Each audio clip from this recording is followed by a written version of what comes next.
Okay. All right. So you can open up your OneNote, and I think you can probably just, is it going to allow me to select the data? Oh, I guess it probably won't. Okay. So what we're going to do is we're going to use Excel to try to analyze this data. All right. So let's fill it in our Excel spreadsheet. And basically what we're saying is we're looking at what the radius of some object is versus, what the area is versus the radius of this object. And we're going to try to find out what relationship there is. We're going to try to pull some sort of truth or formula or relationship out of this data.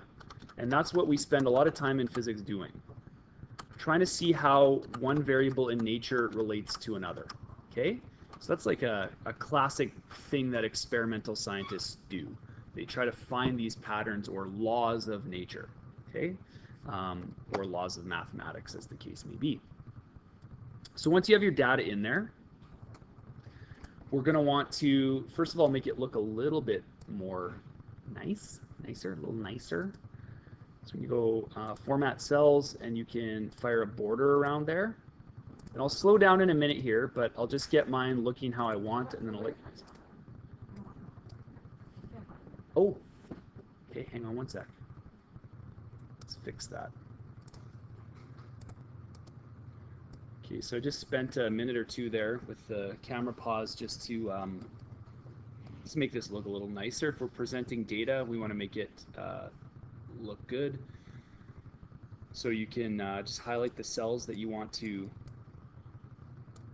fix up, right-click them, you go format, you do things like putting borders, you can shade cells with this up here, so you just highlight what you want to deal with, and away you go. Okay, so all your tools for making it look nicer in there.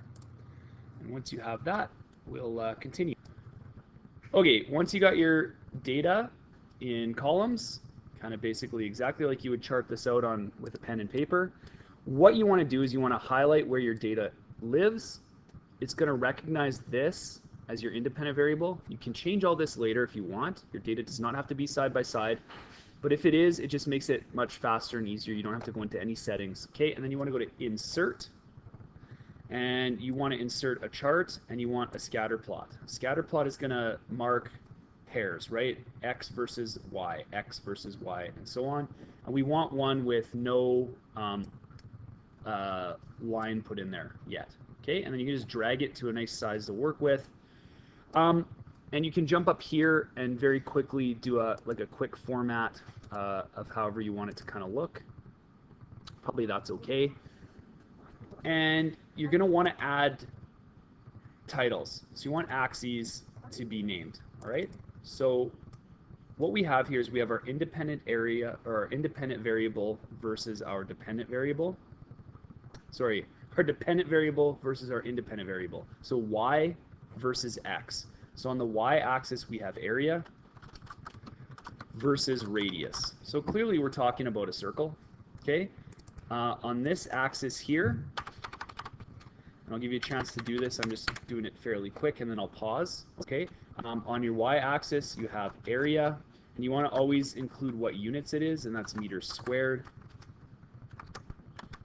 I don't know if it's going to let me put a superscript right there. I probably can. I'm just not going to bother fidgeting with it right now. And we're going to put radius down here, and that's in meters. Don't forget units. So once you have it looking like that, let me know. Okay, so what we've done here is we've clicked into our data, write data, right-click on one of my data points. We did format trendline, and then we found the simplest one that would fit our data. Polynomial will fit, but let's try power, and power fits really nicely. So we're going to go with power. It's the simplest smooth curve that fits our data nicely. Okay, this is perfect data. It's not like what you'd get in a real experiment. In a real experiment, you'd have variation from your perfect curve. But we don't need to go there just yet. We just want to figure out how to use these tools to try to pull an equation out of here. And I said, you know, you can click on display equation, and for perfect data, it'll probably get you what you're after. But often it gives you something that it thinks your data is doing, which might not actually mirror what reality is. So you need to have some like common sense when you're messing around with that. Don't get in the habit of just clicking this button and walking away. And actually, here's a good example. It does something weird that is not going to match what we find when we're done. I wonder if I can make that bigger. So if you look here, what it did was it told us that our data was this. Okay, y equals 3.1x raised to the power of 2.0086. Okay, you're going to see in a minute that this is actually not the correct equation for the data. So people will want to just click that because then they don't have to do any math, and that's not a good plan. You'll end up with problems if you do that. So I'm going to say never ever, when you get one of these things, would you just click insert equation. That's not what I want you to do with this. Okay. So if we're going to try to figure out what the relationship is, you know, what the y equals mx plus b here is. So if we were to write this as an equality, once we figure it out, we were to be able to get to y equals mx plus b. I'm just going to put another one of these in text box here. So that's just a text box, and we're going to write in there what kind of equation we would get here. Okay, so our formulas for these things, our functions, are always going to be in the form of y equals mx plus b. Well, mx plus b, that gives you a linear graph. This is clearly not linear, so it's going to be y equals mx raised to some power n. Okay.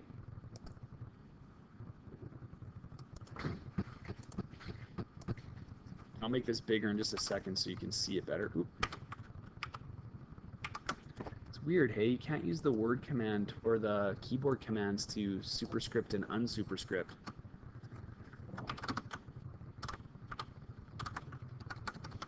So it's our job then, right, to look at this data and figure out how to pull out actual numbers for it, right? We know it's of the form y is proportional to x raised to n, but we should be able to get an equation like this, right? That's what we want. So we'll kind of put this stuff aside here for a second. And what we got to do is, it's not easy to work with the curve itself directly. So we have to do what's called straightening the curve. We have to manipulate our data chart here to try to straighten the curve. So what's the simplest power relationship that we could have? What's the simplest one? Y is proportional to x raised to what power?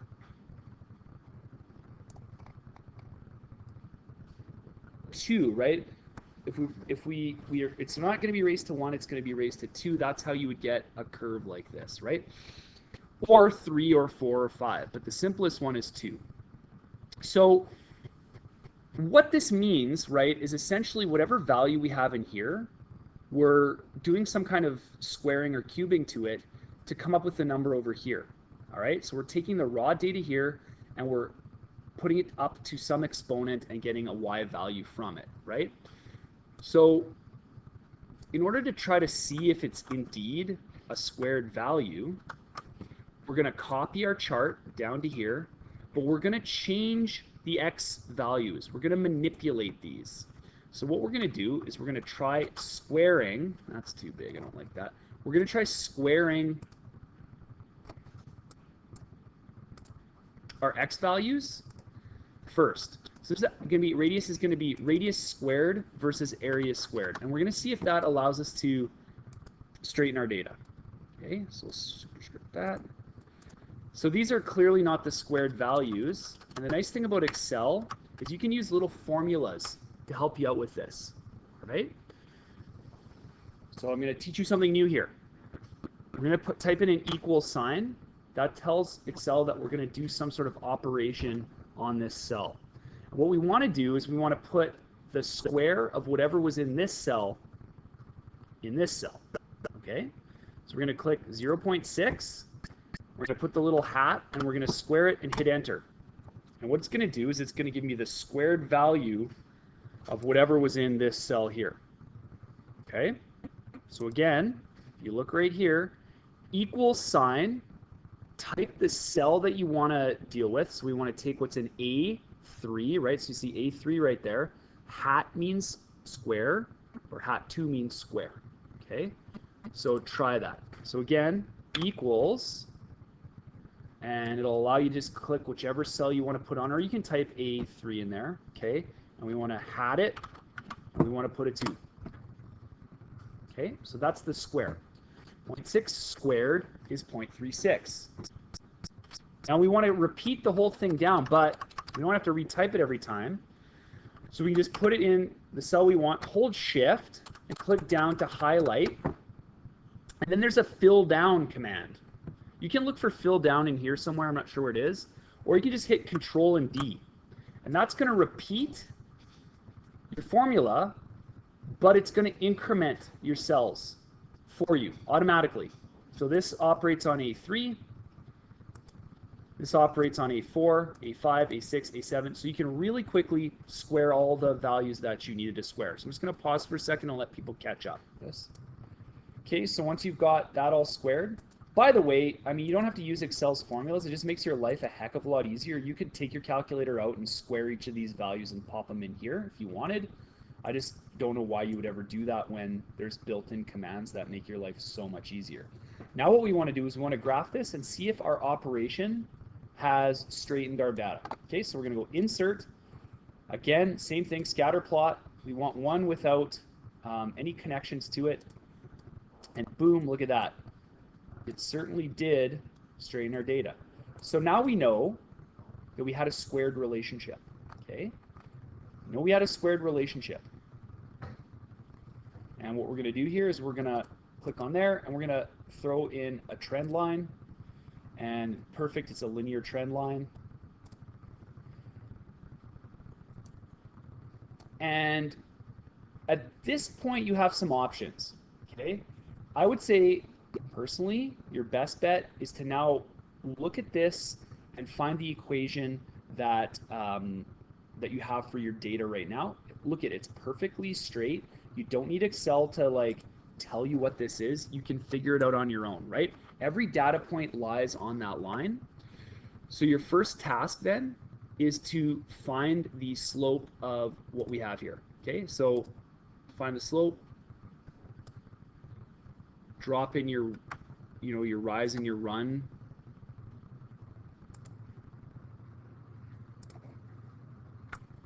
Your rise and run triangle, like so. But since it's perfectly linear data, right, you can just go, here's my run and here's my rise, all right? So we'll do that really quickly and we'll find out what the slope of this line is. Okay, so I just inserted a text box from up here, insert shapes, and then text box. And then within the text box, I inserted an equation, and then I edited the equation to go through what we have here, right? So M, the slope is rise over run. So change in Y, that's this yellow line here, right? Delta Y divided by delta X gives us our rise for each run value that we have. And then since it's linear, this is a perfectly linear line, I could just pull information right off of here. So I've got 172 minus 1.1 on top and 54.76 minus 0.36 on the bottom. And when I evaluate that, I get 3.1415, which might be a familiar value to you, at least it should be. And really, now we've essentially solved all the information we need to write an equation for this, okay? So remember on our axes now, and I should probably put these titles in just to make sure that, for posterity it's all there. Put axes titles in. What we have here now, right, is we have area versus radius squared. Okay, area versus radius squared, okay?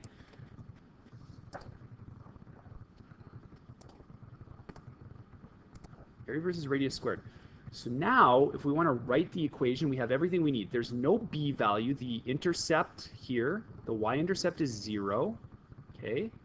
So we have y is equal to mx squared. Okay, y equals mx squared. So over here, we have area in meters squared. And down here, on our x-axis, okay, on our x-axis we have the square of the radius. Okay, so remember it's radius squared down here. And my little lines moved for some reason there. Okay, so that's just my slope triangle that's drawn in here, that's all. Okay, and last but not least, let's insert that equation that we found and we'll see if it looks familiar.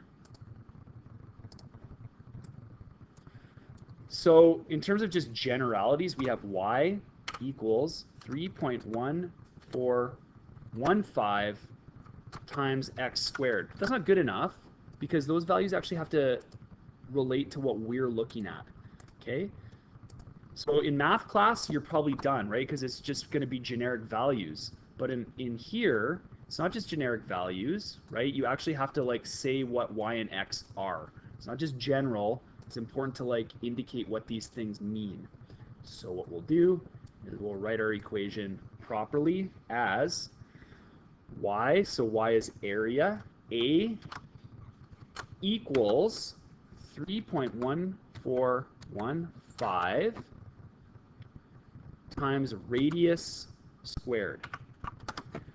What is that we just found? Does that look familiar to anyone?